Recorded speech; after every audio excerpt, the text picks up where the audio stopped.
Hey folks, it's Frithgar here, how you doing? Welcome back to Farming Simulator 22 with our realistic series. Forager. We've got a nice powerful tractor and it is a really big trailer, isn't it? This is a very long, very big trailer.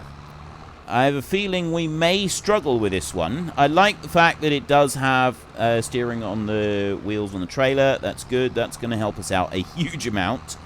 Now, this one here, I'm going to bring this in over this way like this. And just stop that one there a minute. Shut that one off. And then I'm going to go... Actually, what I'm going to do is I'm going to do sort of half the width on this one, just so that it doesn't get confused, because it does have a habit of getting confused. We know that it does. Right, you go along to there. And, yep, that's doing fine. Right, so that was about to finish up.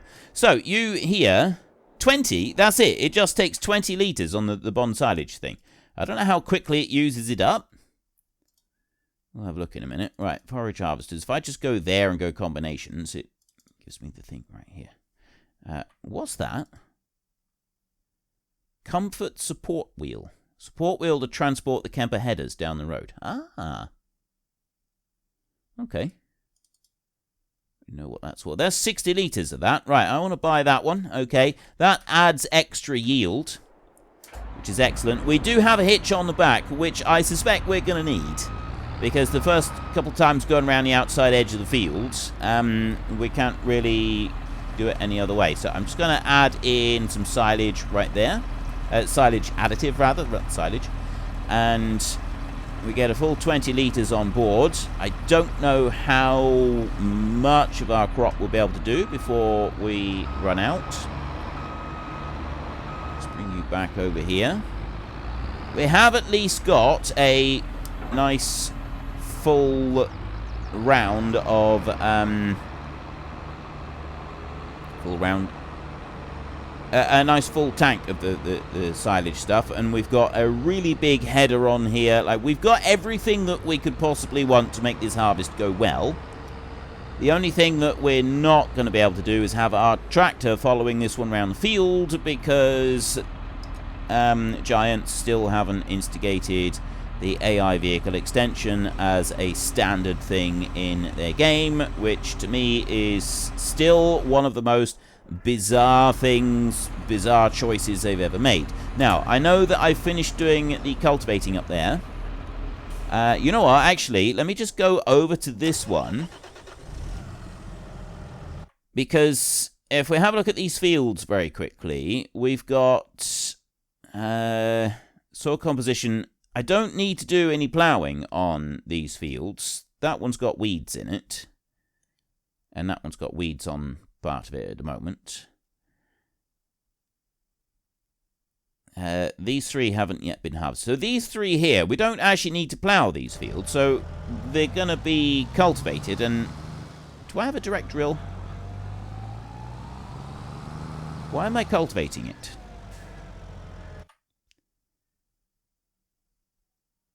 I'm curious now. Do I have... Is my drill a direct drill? If my drill's a direct drill, I don't even need to be cultivating it. Why was I going to cultivate that field? Curious now. That's what I want. Seeders. This one. Seed directly. Right. I don't even need to be cultivating. Why am I cultivating? If I've got a direct drill, I don't actually need to be cultivating, unless I was going to put a row crop one in there. Oh, sunflowers. I was going to do sunflowers in there. I think that's what it was. I was going to do sunflowers, so if I need row crop, I need to prepare the ground first. These two here, if they're going to be cereals, I won't need to do anything to them. They're going to stay as they are. Let's drive this one back over here. And then I'm about ready to go and start doing my harvest. So the first, probably we'll do 3 times around the outside edge of the field, I think. And the first 3 times around the field, we will make sure that we've got a... well, we'll just hitch the trailer onto the back of the forager. Like, that's going to be the only way that we're going to be able to do it. So let me just bring you up there and let's clean things off a second. So I'm going to need to just unhitch that one so that I can clean that one there. And then hitch it back on. I'm just going to park you up there. There's no need to be messing around with that. Go to you. Just put that trailer there a minute. Really, really hoping that I'm actually going to be able to use that trailer. So I know that sometimes these hitches don't hitch on all trailers. This one does, though. Excellent. Right. We need to put the spout out, like that. That one will come over to there. And then if I go to here... It's just going to take it out, lower it down. We're going to go this way around the field. And we have started. We have started our harvest. And yes, I know in real life you don't normally hitch the trailer onto the back of the forager. I know it can be done. It can be done, but it's not something you normally do. It's normal that you would drive around behind the forager or beside it. Like the first time across the field, you tend to go behind the forager and go up really tight to it. And a lot, like people I used to work for, they basically had a great big wooden panel that they would attach to the back of the forager, and then the person in the tractor would drive around with their front weight touching the wooden panel on the back of the forager. And so kept it right up tight like that, because if the forager had to suddenly stop and you were like just a few centimeters behind, you'd drive into it and you'd bump the forager, and that would be worse than just driving along with your weight pressed against the thing. So you drive along with your weight pressed against it, and that was kind of like how things worked out, and it was actually pretty cool. It worked quite nicely. So we've got a lot, a huge lot of silage that we're going to want to do. I'm hoping that we'll be able to get... I don't think we will. I was hoping that we'd be able to get up round there somewhere to start with, because I'm not even sure how we're going to get... I should have gone the other way.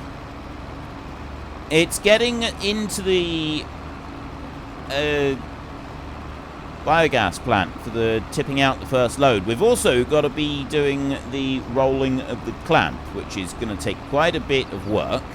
That's going to be a long, slow process, rolling out that clamp. Well, I think this lane here that goes alongside the field, I think it goes right over to the other side of the field, which means that the tractor can come up round here, we can grab hold of this bit, and then everything should be fine.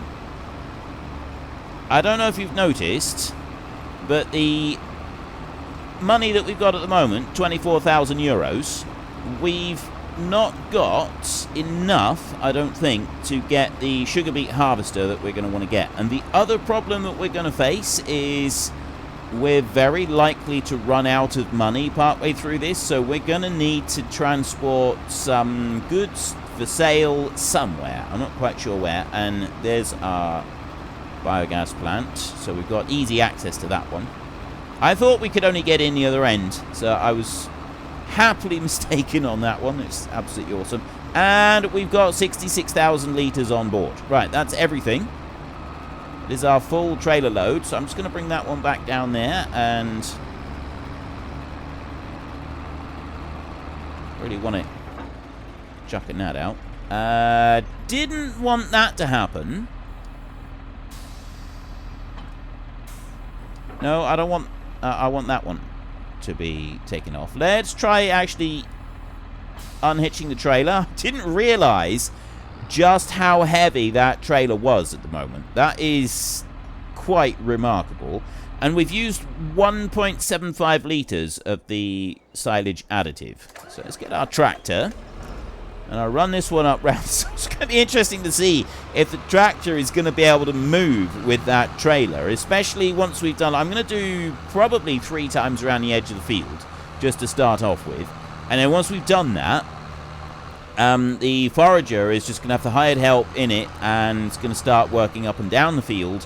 And then we'll follow alongside with the tractor and the trailer. And so we'll do it that way. I'm really not sure how this is going to work out. Also, I'm not sure, I can't remember where I said I was going to plant barley. So I've gone and cultivated that field over there. I wouldn't have cultivated the field unless I had a reason, because we've got a direct planter. So I'm thinking I said I was going to do sunflowers in that field, which is why we've cultivated. But sunflowers aren't going to be needed for quite a while. I'm a little bit confused about what I said I was going to do, but it doesn't really matter. We've no urgent need for doing planting just yet. Now, which clamp shall I use? I'm going to use this one. This one's closer to everything. So we'll bring one in here. We've got... there's a little HUD there on the side. That is a mod of some kind. I can't remember which one. So let's bring this here. You've got a force tip in these. You can't just tip normally. So I'm going to run it down through like this. I can tell you from experience, using a big trailer like this in a silage clamp usually is alright, but occasionally if you're on a bit of a hill and the silage gets stuck at the top, when the trailer is right up at the top when you're tipping, it's not good. It's really, really not good. It's not something that you want, because it does start to go over. I haven't ever tipped a silage trailer over, but one of the times that I didn't tip the silage trailer over, it was because the person at the time who was doing the rolling the clamp was using a very large swing shovel to do the rolling of the clamp, and he put his bucket up against the side of the trailer to stop it from tipping over, and that was the only thing that saved it. So we've got compacted in here. It's currently about 8% compacted, which is, yeah, I mean that's all right. That's not a bad thing. So I'm going to bring you over there and unhitch that one. I'll just bring the tractor over here a second and stop there. Right, 1, 2, 3, 4. That's the way I want to go. Which way do I press the button on my steering wheel? That's what I was counting out. And I grab that one. And then start up like this. And off we go again. Right, now we're going to go and get our second load. We're going to make a large amount of money on this. We've got to wait for the silage to be turned into silage, obviously. That's one thing that's going to slow us down a little bit. But I think overall we do stand to make a very large sum of money on this job.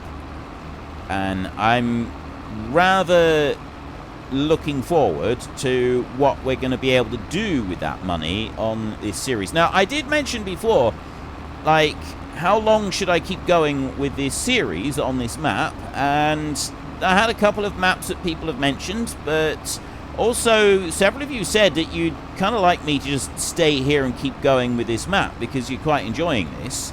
And you'd like me to do something a bit more long-term, despite the fact that my other series, I mean, I know that the other series is not for everyone. It's completely unrealistic play. I've got no intention of doing anything realistic on there.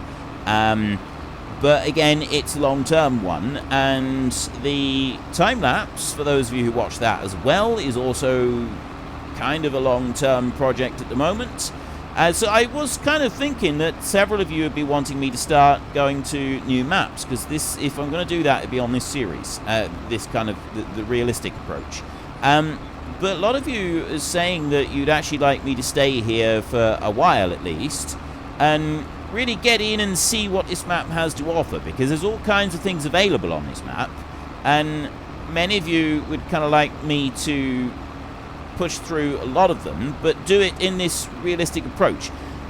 The downside to the realism is it takes longer. It does take a lot longer. I'm very much aware of the fact that we did do a potato harvest in here. That was already planted for us. We did the potatoes, and now we're busy working on this one. But I mean, we're 40 episodes into this series, and we've barely done a year. So yeah, it definitely takes an awful lot longer to do things. I mean, yes, I'm trying to use the biggest machinery I can, just to keep things ticking along fairly nicely, and there are a few concessions I'm going to make, such as baling in the future. I'm going to be just tweaking the speed of the balers up a little bit, just so that we get those jobs done a bit quicker, that kind of thing.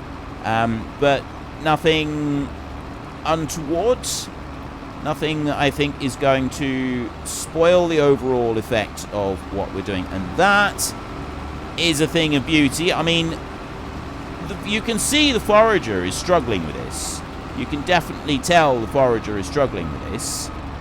He's got silage on board as well. Like, I go and tip this off now, and he's going to be struggling a bit. But, yeah, he's up in the air a little there. So I'll bring you back there. Unhitch. The difference that makes. There's a lot of weight in that trailer. There is a huge, huge amount of weight in that trailer. Let's go to this one. We're going to whiz off down to the bottom of the field again for load 2. So we've got 2 lots of 66,000, which by my reckoning makes 132,000 litres of silage. And we've done just over once around the field. We stand to gain millions, not just a million, but millions of litres of silage out of this field. It is going to be a massive amount of silage that we're going to have, which in turn means there is going to be a massive amount of money coming in. So we will be able to go and buy more land. We will be able to go and buy more machinery when we need it. We will be able to buy the sheep, the cows, the pigs, and also some of the additional factories that I'd like to get. If I'm growing wheat this year, I want to be turning that into flour. And that was actually, I remember now, I was looking at that, wasn't I? I was looking at where to go and place, I think it was a mill I was looking at. I was looking at placing something down. You got to keep in mind, it was a while ago that I've slept since I did all that. But yeah, I was looking at placeables, wasn't I? Potentially a mill, and then we can go and make some flour, and then we'll be able to turn that flour into bread, and all of these things are good things. So like, we'll be able to make some decent money out of some of this. So if I'm going to grow wheat, that's what we're going to need. So let's get the second load tipped in here. And then I'll turn round and I'll drive back out again, because I want to at least do some of the compacting while we're filling the clamp. It does help a bit. It doesn't make a massive difference, but it does actually help a bit. As long as you can drive. I just hit the light up on the top. So long as you can drive in the clamp, it does actually count as compacting, even if you're not driving on the stuff. So if you just drive backwards and forwards this end, it does actually work. Right, that will compact it. But the more you put in here, the longer it takes to compact with every pass. So that's on 9%. What I'm actually going to do is I'm going to drive round the circuit here. I'm going to drive up through again just once more and compact that just a little bit extra. I go down here like this, and I want to squash that down. It doesn't make any difference to the actual compacting, but what it does make a difference to is next time we come in here, being able to drive up through there with our trailer without getting stuck. And that's kind of a good thing, not getting stuck. We don't really want to be doing that. So if we go whizzing on down this way again, and I'll cut into the field right here. This is going to take such a long time to do this harvest. It really is. Oh, and also, because we're in September, have you got any silage in you? Oh yeah, you got 1,000 litres on board. Right, spin round here. And I've got the crop destruction turned off, so I'm quite happy with that. Let's bring you up that way. And I'm going to shut you off there. Right, so this one here...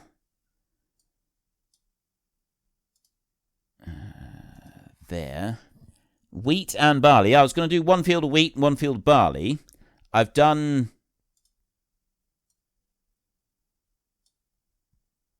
if I've cultivated that, it should be sunflowers. I don't know if I was planning to do something different in there, but I'm thinking sunflowers now, regardless of what I might have been planning beforehand. And then I think I was looking at the tracks here. I think I was looking at that one there specifically for maybe making flour, and then we can sell flour out of there. Don't think it was a bakery I was looking at. It was a mill I wanted to put down. And we can go and mill up a few different things. So I want wheat and barley in these. I did barley in that one already. So if I do wheat and I do barley in there, and I got sunflowers up there, that one's going to be grass, and I can't remember what I said I was going to do in there. Possibly corn, actually. Unless I was going to do corn. I don't know. Maybe corn was going to be in this field. That would also make sense, because I needed to cultivate it. My issue is, do I need to go and start doing... Oop, I won't do that. Do I need to go and start doing... Actually, I don't want to leave the cultivator there either. Do I need to start doing some planting? Because it's September. We need to start... if we're going to be planting wheat or barley, we're going to want to do that now. I think I did say that I was going to. In which case, we'll move this one down here. Spin it round. We don't have to start today. We can start this tomorrow, and we're still planting in September, so that would be absolutely fine. And I'll bring that one back, and I'll put it back into the shed. There we go. That one can go in there. Oh. There. Right. You can shut off there. We've done our little sideline just there for a minute. Let's go back this way and hitch this one on again. There we go. Start it up again and head off round. I really like that we've got such a big header on this one. Like, if we were doing this with a much smaller header, this job would take so much longer, because they don't go any faster across the field with a smaller header. So it ends up taking a ridiculous amount of time to go and do the job. Whereas with this nice big header that we've got on here, it's 9 meters wide. We're getting a good swath every time we head up across the field, which is good. That's what we want. We want to be able to do this in as few a number of passes as possible. It just makes the whole thing go a little bit smoother, a little bit quicker. And I think by the time we get to 3 times around the edge of the field, we should have plenty of room for the forager to turn round. Plus, not only do we want room for the forager to turn round, we're going to need room for ourselves to turn round as well, like on the headlands. Turning the trailer around, especially one this size, is not going to be an easy thing. You do need plenty of room to swing out round when you're doing something like this. You can see already the front of that forager is starting to kind of lift off the ground ever so slightly. It's just settling backwards onto its haunches as the weight increases in this trailer. I really do like that. I love the fact that we take the header off the front of this forager, and it makes the whole thing sit up and beg. That's absolutely fantastic. I don't know why that pleases me so much, but it does. It absolutely does. It's just the sheer weight of this trailer. It really sort of brings home the monstrous capacity of this trailer that we're using, and how much we're putting in here. I think that's kind of what it does for me. Like, it's really demonstrating the scale of the operation that we've got going on here. That it's able to do that to a forager of this kind of size. I mean, this thing is no, it's not. It's how powerful is this? It's like it's close to 1,000 horsepower. Like, it's 900 and something horsepower, this machine, which is absolutely huge. It is ridiculous. I mean, it cost us it would have. It cost us like 20-odd thousand euros just to lease the thing. If we were to go and buy this one new, it would be more than €500,000. That is an obscene amount of money. €500,000. Like, that is an absolutely, utterly obscene quantity of money. It really is. Let's just bring that one back a little tiny bit further, like that. Straighten you out here, and... Right. Let's have a look at the front of it, just here. See how much that thing is sitting up. That's quite amazing. I like that. I'm just going to shut that one off a second. We'll leave it running. We don't want to keep starting and stopping it because we'll flatten the battery. And that's the last thing we want. So, forager parked up in the middle of the field with a flat battery is really not the way that we want to go. So we're going to take this one and we'll unload this trailer load. I was just wondering if I should go and start the plant. I'm not going to start the planting yet. We'll do a little bit more silage. I want to break it up a bit, that's all. I'm just kind of thinking ahead and thinking that we're going to want to be breaking up the silage harvest a little bit with doing some of the planting and getting going on that. I'm well aware that we don't want to just be doing one single task all the time. But doing these outside rounds, I think, is pretty good because it's taking a while, and we've got the different processes of running the forager and doing this as well. Once we start doing the land work, we'll be leaving the tractor on. The tractor and trailer will stay together, and the forager will have the hired help working on it up and down the field. Let's run you up here. He's able to drag it up through at a reasonable rate. I mean, yeah, it's not the speediest of movements going up through here. And what I'm going to do is I'm going to drive in through this full load. And I'm going to turn it round. And I'm going to drive the other way, because that full load seems... I don't know if it is more effective to try and squash it down with 66,000 litres of silage in the back of the trailer. I think it was. It did seem to be effective. It's on 23% now. It was 22. See, it does actually seem to be doing something. Let's start tipping it right here in the middle. I'm going to run this up through a little bit faster than I did before. Unfortunately, folks, that is all we have got time for today. A massive thank you to everybody who has earned their way into the Great Book of Names. To find out some more details about all the names coming past, please head into the description and click on the link to the Discord. It's a link to another video. The link is on the other video. Please also consider checking out the links there for Nitrado, who provide gaming servers for games like Farming Simulator, Minecraft, Ark, and several others. And there's also Fanatical, who will help support your gaming habit by providing you with cheap games and also giving me a small commission on anything that you buy using my link. If you've enjoyed this particular video, then please head down below and give us a like. And if you really enjoyed it, then please tell your friends all about me. Get them to come and watch as well. That would be awesome. And until next time, thank you very much for watching. This is Frithgar. Goodbye, and see you later.